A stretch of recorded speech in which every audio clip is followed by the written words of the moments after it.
Okay, so welcome everybody to this IDF technical webinar on the World Dairy situation with focus on the United States of America. This 1-hour webinar aims to illustrate the information that you can find in the IDF World Dairy Situation Report and some key snippets from the last edition. It will provide you with unique insights into the specific of dairy situation in the United States, which will get you ready for the upcoming IDF World Dairy Summit, which will be held in Chicago in October.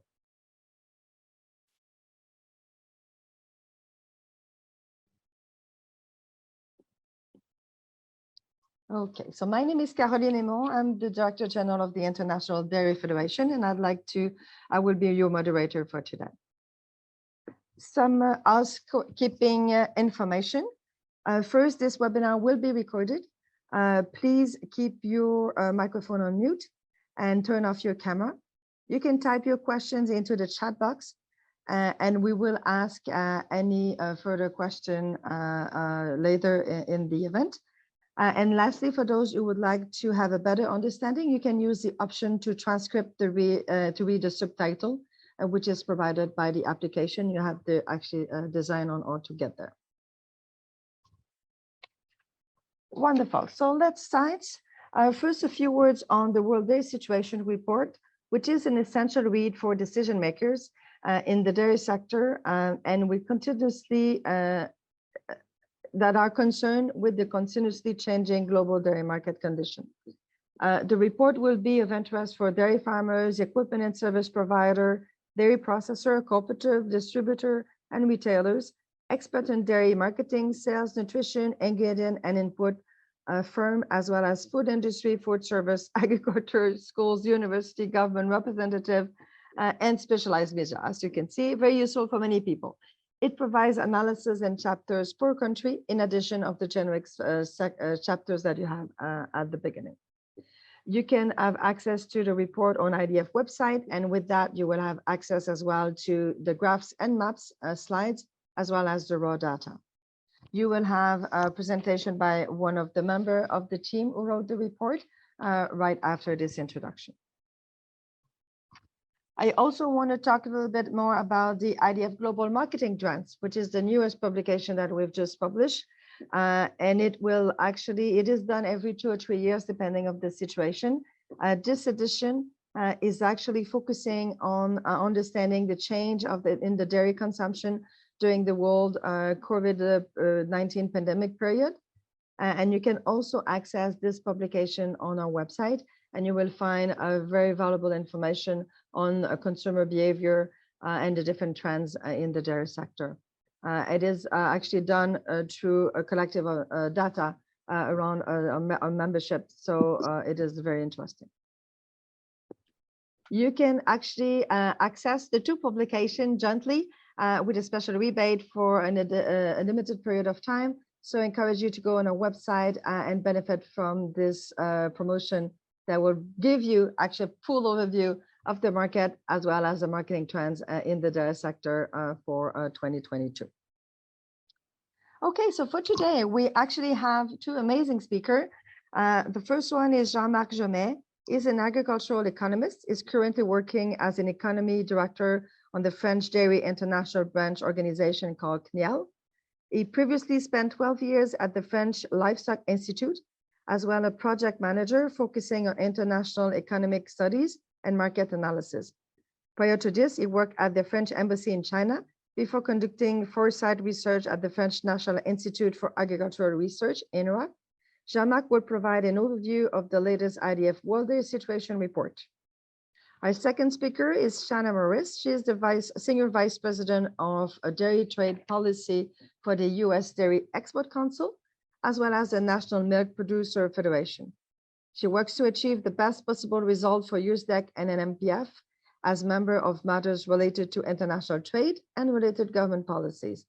As part of her work, she serves as a private sector advisor for the USTR ambassador and the Secretary of Commerce on an industry trade advisory committee. Shanna also acts as a senior director for the Consortium for Common Food Names, an international organization dedicated to preserving the right of use of generic food name. She is currently co-chairing the organization committee of the IDF World Dairy Summit 2023, together with Nick Garter, that is chair of the US IDF. Shana will provide an overview of the US dairy sector in the provision of the upcoming summit in Chicago. I just want to leave the floor right now to Jean-Marc so that he can present some aspect of the world global dairy situation. Yes, hello everybody, and thank you, Caroline. I'm very happy to be part of this webinar today. I'm going to share my screen. Just let me 1 minute to be able to share my screen.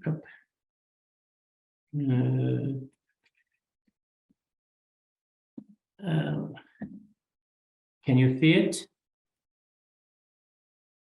Yes? Okay, perfect.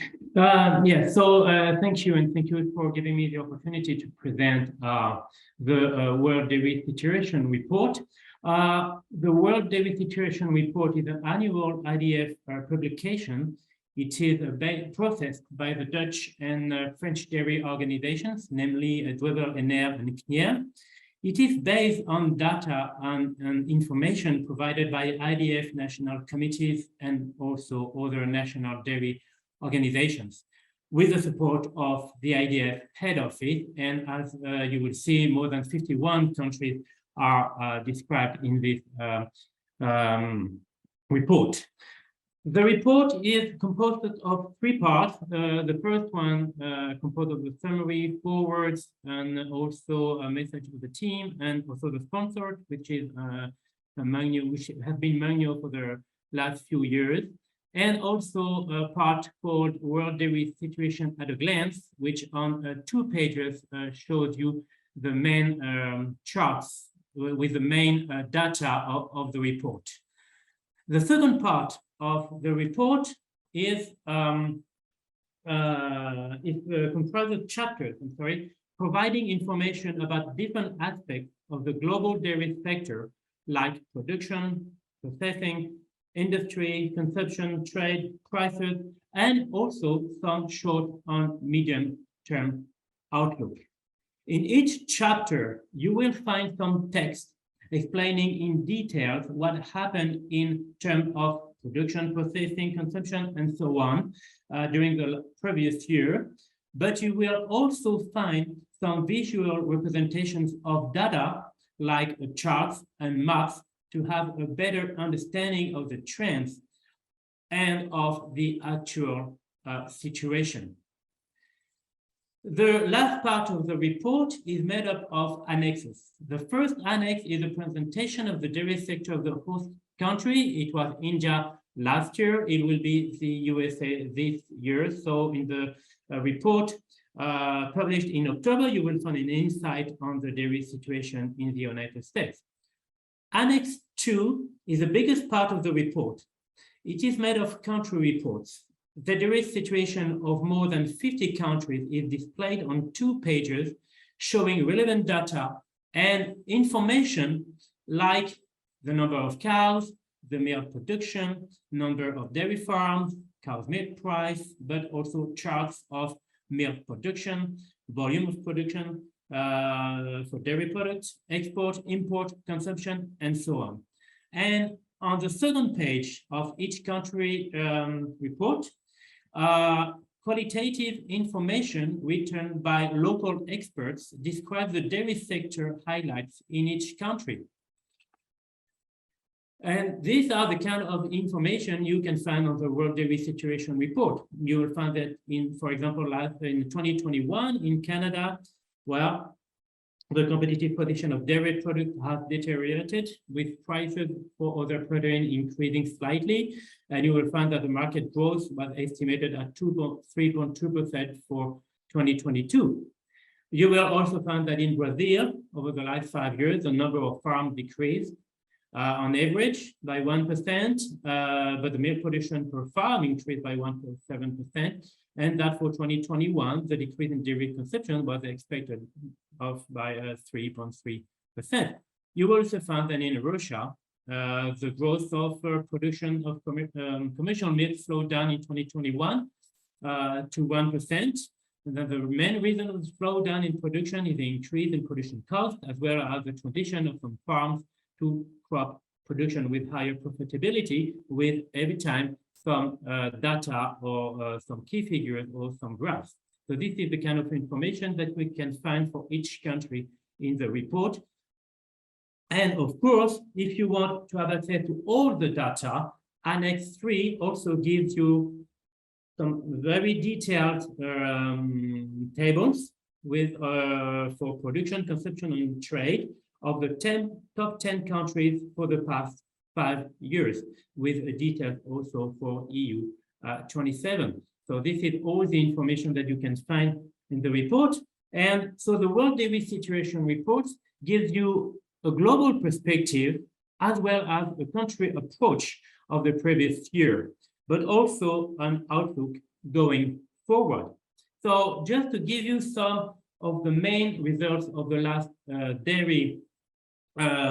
World Dairy Situation Report, you can see on this slide that, for example, in 2020, we saw the COVID-19 had a limited impact on the global milk production, which grew by plus 3% year on year. And we find out that it was the same in 2021. Prevention and control measures did not have a big impact on milk production. Nevertheless, the growth of global milk production for all species was below average in 2021, 2.1%, reaching 930 million tons, which was a new record, by the way, but of course below the 2010-2021 average. So why the milk production in 2021 was below average and below 2020 growth, where the limited growth of milk production in 2021 reflected the difficult supply situation, especially in the key exporting region, because of the sharp increase in production costs, energy, animal feed, and fertilizers. These rising costs were the result of a strong economic recovery and disruptions in supply chains throughout the world. It was sometimes difficult to find containers to load them or to unload them. And if we look into detail in the table on the right-hand side of the slide, we see that among species, cow milk production, which accounts for more than 80% of the total global milk production, only slightly increased in 2021, plus 1.6%, which is below 2010-2021 average. And in fact, in 2021, the big share of the growth came from buffalo milk. Buffalo milk production increased by more than 5% in 2021. And we can see that year after year, the share of buffalo milk increases. It reached 15.5% in 2021 compared to 13% in 2010. And the other growth factor of global milk production was the production in milk deficient regions, in Asia especially, but also other emerging dairy markets. In these countries, production is pushed forward by strong growth in local demand for dairy products. If we take a closer look at where the growth of milk production took place, well, as I said, the bulk of the supply growth took place in Asia. Production increased by more than 4% in Asia, and now in 2021 accounts for 33% of world cow's milk production compared to 26% in 2010. And for the last 10 years, Asia has been the leading growth region with an annual growth rate of more than 4%. And Asia is responsible for 60% of the global increase in cow's milk production over the period 2010-2021. In 2021, the growth in Asia was partly offset by a slight decrease in the milk supply in the EU and other European countries, and also Oceania. The increase in South America was also very limited in 2021. But of course, also only a part of the milk produced globally is delivered to dairy companies to be processed into dairy products. And the share of milk delivered to dairies is high in industrialized countries, but can be low in emerging countries where most of the milk is sold and consumed into fresh milk or artisanal dairy products through informal market. 2020 was a surprisingly dynamic year despite COVID-19 crisis. Global small milk deliveries grew up by 2.5%, but 2021 was a quite different year. The first half of the year was almost in line with the 2020 tendency, but the strong economic growth in the second half of the year impacted input costs of production and led to a decline of production in some big dairy regions. And so milk deliveries only grew by 0.5%, significantly lower than the long-term growth pace of 1.1%. So we can see that 2021 was different than 2020 on this side. And so with limited growth of milk deliveries, of course, the total output of dairy products showed a limited growth compared to the long-term trend. But development differed significantly between product categories. The global cheese output increased significantly, almost plus 3%, above the average annual growth rate of 2.2% since 2010. Most exporting countries increased their production of cheese in 2021, especially the EU, the USA, and New Zealand. And dairy processors favored cheese over butter and WMP. Butter production slowed down at 0.9%, well below the 5-year average. It was generally down in the exporting countries, the EU, US, and USA, and New Zealand, while production was up in most other countries. WMP production was up 1.3%, breaking the 2014 record. It increased in New Zealand and South America, but the production dwindled in the EU, minus 9%. Because of more cheese and more WMP production and limited supply of milk, world SMP production decreased by 1.5% in 2021. Production dropped significantly in the EU, minus 6%, and Oceania. And the increase in the US and South America was not enough to balance these decreases. If you remember, in 2020, there was an increase in liquid milk production throughout the world, breaking a downward trend. Of course, lockdowns and COVID-19 measures favored liquid milk consumptions. In 2021, well, liquid milk production went back to its previous trend with a decrease of minus 0.4%. Same for condensed milk and whey, which is for the most part a byproduct of cheese manufacturing. Whey production increased because cheese production went up, but also because Chinese demand recovered after the rebuilding of the pig herds, in 2021 in the country. And finally, if we take a look at consumption, we can see that in 2020, consumption trends were greatly affected by the shutdown of some outlets, leading to a higher demand of packaged goods in retail and a lower one for food service. In 2021, as sanitary restrictions were partially eased, some of the food service channel outlets reopened gradually in the US and the EU, and many people reverted their old consumption patterns, resulting in a year-on-year decline in retail sales in favor of out-of-home consumption. But in 2021, some Asian countries still faced restrictions which affected consumption patterns. The world population grew by 75 million people in 2021, so a little bit less than plus 1%, bringing the total to close to 7.9 billion. And global consumption was limited by the lower supply growth in the second half of the year. So the consumption per capita only increased by 1.4% to 118 kilograms milk equivalents in 2021. And we also estimate that almost half of the world consumption relies on informal sector. And other than that, butter accounts for 15%, cheese for 15%, and fresh milk and milk products account for 14%. So these are the main, I would say, the main global information and data that you could find in the previous report.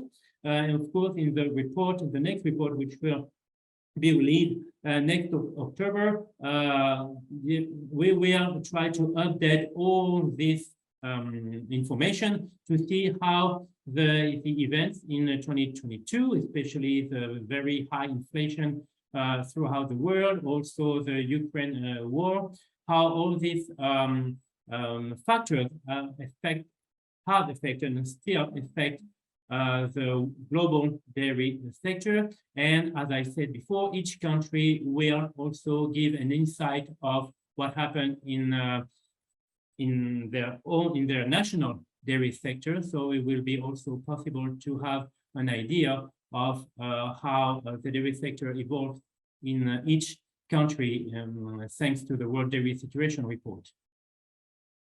If you have any questions, I'm available. There is one question, Jean-Marc, regarding the informal dairy consumption, what it means informal? Informal means it's not through markets. Usually it's not collected. The milk is not usually not collected, and usually it doesn't go through markets. There is no tax on it. So this is what we call informal. Thank you very much, Jean-Marc. I don't see any further question in the chat right now. So I propose that actually we give the floor to Shanna, and then we can come back to question. Or just maybe one technical one. How do you calculate informal milk? Jean-Marc? I'm sorry, I didn't get that. Yes, the question is, how do you calculate the percentage of informal milk? It is reported in every country. You have it in the country update. No, this is the result of the formal milk, and we deduct it from the calculation of all the formal milk, which is collected. That's collection, production minus collection. We will be publishing, to answer the question in the chat, the 2023 report will be based on the data for 2022. So a report will be released at the World Dairy Summit in Chicago, and the report will be presented on October 16. So as of that, you will be able to access that report. Okay, so now I'd like to give the floor to Shanna, so we have enough time to conclude our webinar for today. The floor is yours, Shanna. Thanks so much, Carolyn. Appreciate being able to be here, and I will go ahead and share my screen too. Is it displayed full screen now? I think so. Yes. Okay, great. Thank you. Thanks everybody for joining us for this. I appreciate the chance to give a little bit of a high-level overview of some of the key developments going on in the U.S. dairy sector, a bit of a further dive into a couple of the economic trends that we're seeing, and then of course take the opportunity to talk a little bit about what hopefully we'll have the chance to enjoy with all of you in Chicago with the IDF World Dairy Summit this October. As Carolyn mentioned earlier, I work on trade policy issues with the National Milk Producers Federation and the U.S. Dairy Export Council. I'm going to start with a sip of water, apologies. I'm going to start with a couple of high-level snippets and a bit of a touch on some of the key work streams that we have going on and developments in certain policy areas before I shift into those economic charts. First, just a glance at who our industry is. We have almost 28,000 dairy farms across the U.S., virtually all of which are family-owned, 94% of them. And those are across all 50 states in the country. So certainly we have hotspots that many of you are familiar with in terms of where sizable amounts of that production takes place, but it's pretty diverse in terms of the industry's footprint.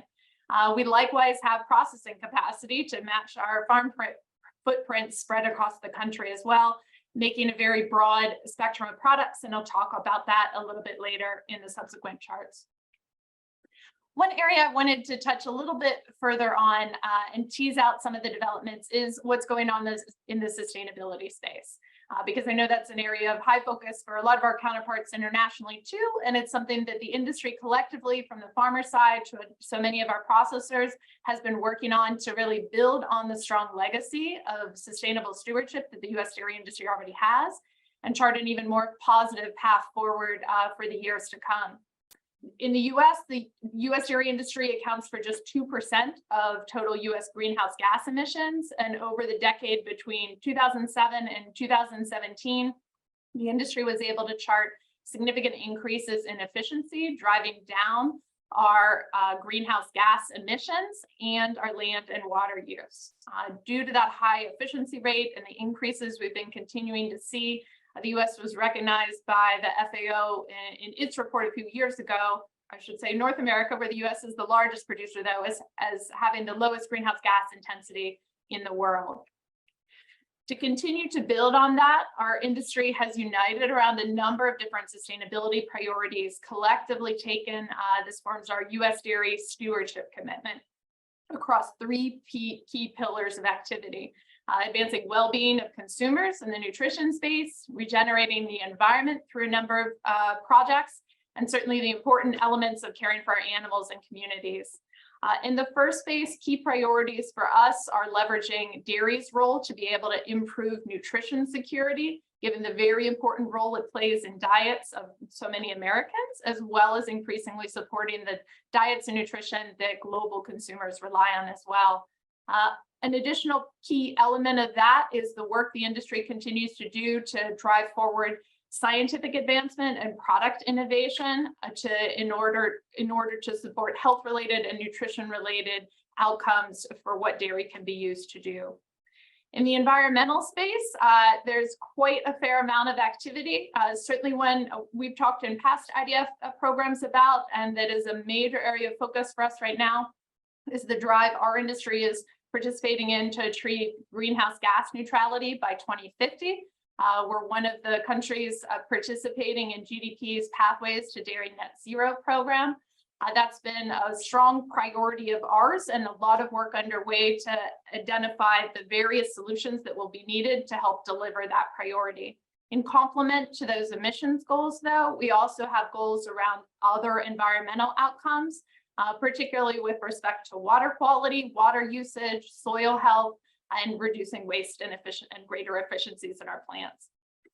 On the animal care and community care pieces, we also have key programs that are in place and continuing to evolve and develop with respect to establishing best practices for taking care of our animals and ensuring that the dairy industry supports our workforce and the communities in which they're operating within. And then fundamentally, naturally ensuring that the products being produced are not just great in terms of taste and nutrition and produced responsibly, but certainly meeting the utmost food safety standards. One key program that's absolutely critical to particularly the second and third pillars of those initiatives is the U.S. Farm Program, U.S. Farmers Assuring Responsible Management. It's one that the National Milk Producers Federation operates with funding from the Dairy Checkoff Program.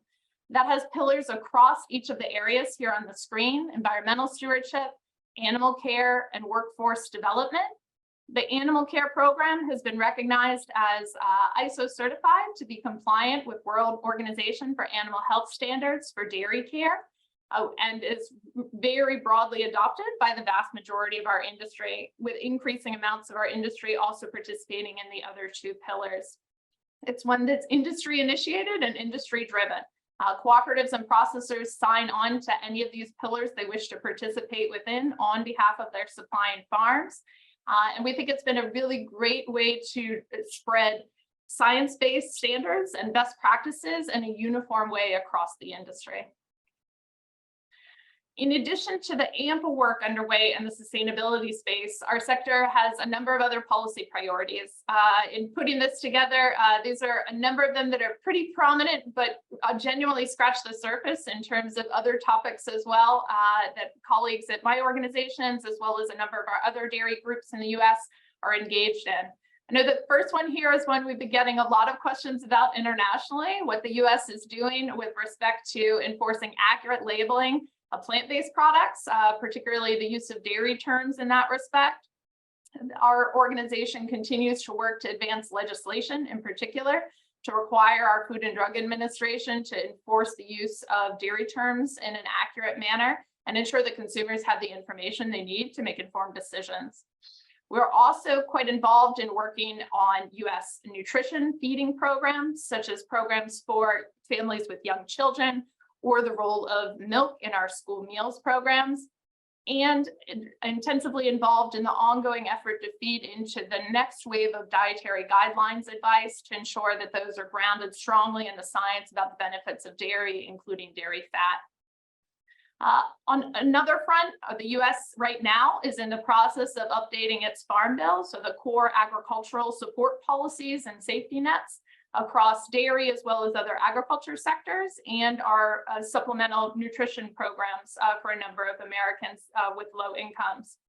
We're working to pursue targeted improvements in some of those safety net programs, while in parallel, a number in the industry are also working on efforts to modernize our milk pricing regulatory framework, which some of you may know is referred to as the Federal Milk Marketing Order Program. Other major areas of policy focus for the U.S. at present are in the trade space. The U.S. government has not been as active as some of its counterparts around the world in pursuing new trade agreements, putting a stronger onus on the industry to make advances in the export space without those benefits. Working to restore engagement in that front is a broadly shared industry priority, as is pursuing legislation to expand dairy's access to the necessary labor to make sure that that's available at the farm level in particular. I'm going to walk through a couple charts now, just for a feel of some of the stats and figures to complement Jean-Marc's comments on the more broad global basis earlier. In the US, despite all the press commentary that we may see too often, to the contrary, about dairy's demise, dairy continues to be pretty universally held product being purchased by virtually all households. Topping that list by far, certainly cheese, as you see from the charts here below, and second behind it, fluid milk. But if you look at beneath the pictures at the percentage of households buying those products, each of the key retail dairy staples rates quite strongly in terms of a large majority is purchasing them on a regular basis. Which is why dairy continues to be one of the major aisles in the grocery store in terms of dollar value at that retail side, and one that's continued over the last year in particular to see significant growth, 2002 versus 2001 returns from that. To feed into that continued strong dairy demand domestically, U.S. production has been continuing to grow steadily over the course of the last several years. That's meeting not just the expanding demand here at home in the blue line, but increasingly also being used to meet a greater dairy demand for our exports that head to markets around the world as well. The U.S. is well placed to be doing that, as indicated by the strong efficiency I mentioned earlier of our production, having a large milk pool and very high rate of efficiency of production per the animals we have here. To be able to process that, we're also seeing additional expansion being announced in terms of more plants to process those products across the country. You see a lot of the groupings here in a number of our key dairy producing regions across the country. Increasingly, we're seeing a lot of our production bending toward greater cheese and whey processing. That's the green line at the top there, and also uptick over the last several years in butter and skim processing, the crimson line on the chart. As I mentioned earlier, exports are becoming more and more important in terms of commanding a strong share of the growth that the industry has been seeing. You can see that pretty nicely on this chart, representing over the last several years the percentage increase in domestic consumption versus the percentage growth in exports, with 2019 being a particular anomaly of dealing with Chinese retaliatory tariffs against US policies, African swine fever impacting feed sales in particular, and impacts on a lot of the markets for milk powder caused by European intervention use at that time. As I mentioned earlier, that's the product spectrum that we're offering to those global markets is pretty diverse. The chart indicates, of course, the major staples continue to be non-fat dry milk / skim milk powder production, whey, lactose, and cheese, but a number of exports in a wide spectrum of other products as well. And headed to a pretty diverse set of markets. Topping the list are Mexico, Southeast Asia, and China. But the US ships to over 100 markets around the world and relies on that broad portfolio in terms of being able to support the growing dairy demand in so many of those markets. I am happy after I get through the next chunk to take questions on the US slice of it, but I wanted to roll right into the International Dairy Federation World Dairy Summit that the US is hosting this year to give a bit of a preview of what we hope so many of you will have the opportunity to experience with us in a few months.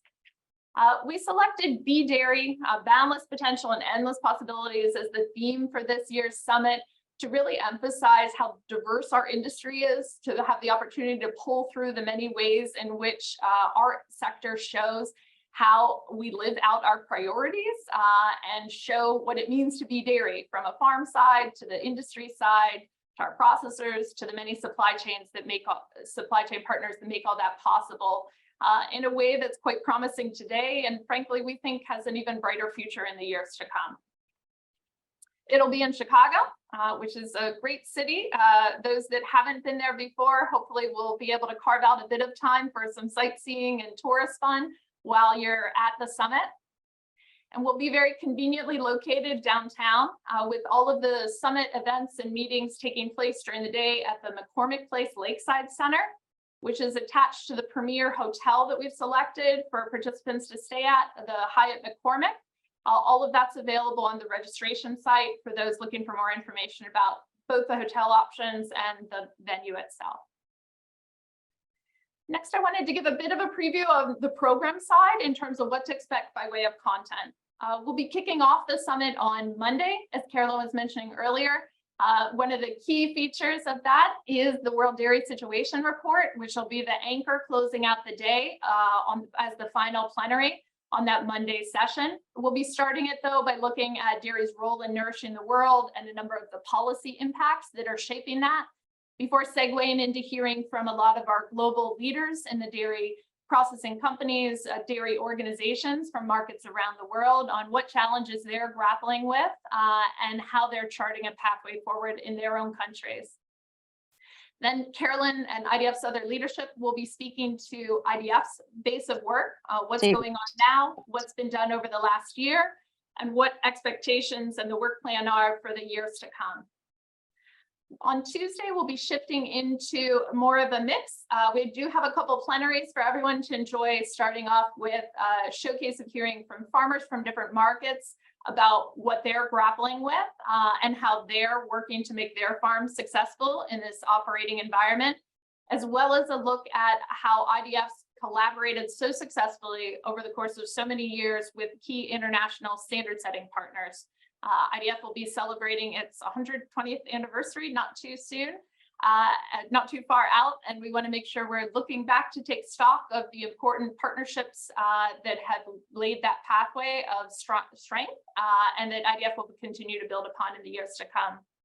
We also have a number of concurrent sessions that we hope, regardless of where you are along the dairy sector spectrum, will be of interest for each area of expertise.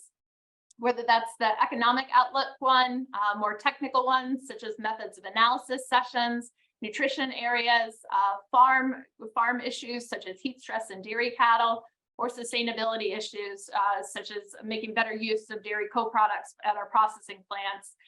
All of these, we're looking to put together very strong content to meet the wide diversity of audience that comes together at the summit each year. On Wednesday, we'll start off with a similar plenary in the morning, except this time hearing from processors from a number of markets. Likewise, how are they operating? How do they make themselves stand out? And how are they positioning themselves to be successful in the years to come? And the concurrent sessions likewise span that broad spectrum of technical, sustainability, farm-related, trade-related topics, so that there's something for everyone, regardless of the expertise area. We'll close that out on Thursday by looking at dairy's role in the complex food systems debate and a few concurrent sessions following off of that. Beyond daytime programming, we also have some stellar evening events we're looking forward to enjoying with many of you. We'll kick things off Sunday night just before the summit programming begins at Chicago's House of Blues, a really unique and fun venue that we know everyone is going to enjoy a lot. And then we'll close it out in terms of evening events with the gala dinner at Chicago's famous Field Museum, a very upscale venue that'll sure to be of interest and a wonderful spot to look back across the last few days and enjoy that time together too. For those that can spend a bit of extra time, we've put together a number of fantastic tours to get outside of Chicago a bit and see some of the region, our farms and plants. One of those is a 2-day tour to Wisconsin, seeing a mix of dairy farms, facilities, Wisconsin Center for Dairy Research, which is quite impressive as well. And a similar 2-day tour to Michigan, likewise doing a mix of farm tours and facility tours. On Thursday afternoon, for those that have just a tiny bit of time and can't get outside the city, we do have an option to see Amazon Fresh, highly automated grocery shopping experience facility and USDA's testing lab. And then a 1-day tour being available on Friday to see both a small farm and one of our larger farms, Fair Oaks Farm in Indiana. Registration's open now for any that haven't signed up already. I hope you will do soon. Rates here are listed below. As you can see, certainly an opportunity for lower costs for those registering by the end of June. And with that, I'll close out and hope to see everybody in Chicago.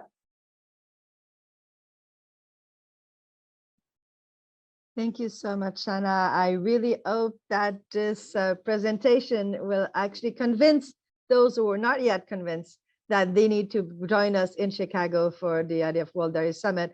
It is an important event where the community is coming together to learn, share, connect, be inspired, and it's a great place to be if you are a dairy enthusiast.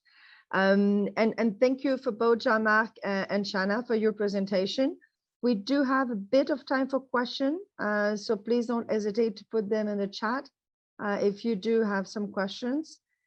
Before I go with the concluding remarks. You were all very clear. I don't see a lot of questions coming in. So actually what I would recommend is that I will just go with the closing slides, and it might give time for people to come up with some questions. And here we are on the concluding remarks. Excellent. I just want to remind you all, for those who are not familiar with IDF, that we actually have a mine of information on our website. You can find all of the latest publication that you can access to learn more about the dairy sector. And as example, you can find various information. Actually, our latest one is actually a fact sheet on the dairy metrics on the topic that we had the IDF Nutrition and Health Symposium yesterday, but you can also find the dairy sustainability outlook, all kind of topics on animal health and welfare, as well as 2 bulletins regarding the general standard of the use of dairy terms from Codex. The first one is explanation of the standard, and the second is example of implementation around the world. So all of that are very, very useful. I want to talk to you as well about the IDF Dairy Innovation Awards. It's a great opportunity, and particularly if you want to be active during the summit, we'll have the ceremony for the awards on day 1, so on October 16 at the end of the day. So all the finalists are invited, and it's a great experience for the winner to be present at the summit and being recognized by all the peers and receiving this IDF Sustainability Award. We actually have various categories.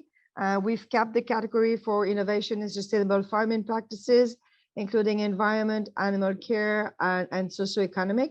We have a category for sustainable processing, one for sustainable packaging. We have innovation in new product development, with focus on food safety and consumer nutrition. We have a new category for innovation in women empowerment in the dairy sector, a category for innovation in climate action, as well as a new category for innovation in marketing and communication initiative, building the dairy category. So registration are open. If you are an IDF member, your national committee will provide you with a special code so you can access the competition freely. And for those coming from a non-IDF member country, you can participate with a minimum fee per entries. So we really hope that you're going to join us for those awards. It's a great opportunity for your organization or company to shed a bit some light on the work that you've been doing. Obviously, I don't need to welcome you to Chicago. I think Shanna did it best that I could do it. You'll see the importance of the program, but the summit is also a full experience. It goes from the networking to the exhibition, to the opportunity of learning, all the awards that we're giving that week. So it's a great opportunity to learn and be inspired, as I said earlier. I see in the program, in the chat, is there's any question? No, there were more linked to further documents. So I would like to thank actually both Shana and Jean-Marc for their presentation. I would like to thank Annabelle for the organization and our communication team for the promotion. And I would like to encourage you, if you are not part of IDF community, you can subscribe on our website to our newsletter. So you are part of our external contact and you are aware of what's happening within IDF, as well as follow us on social media. That's the best way of knowing what's the next event, how you can participate, what are the latest publication, and what are the topic of interest for the sector. So I want to thank you all for being here today. This event is recorded, so will be available as well for people to listen at a time that it suits them better. And I want to thank you all for coming. Wish you a safe and time at home, and we will see you in Chicago in October. So thank you very much for being with us today.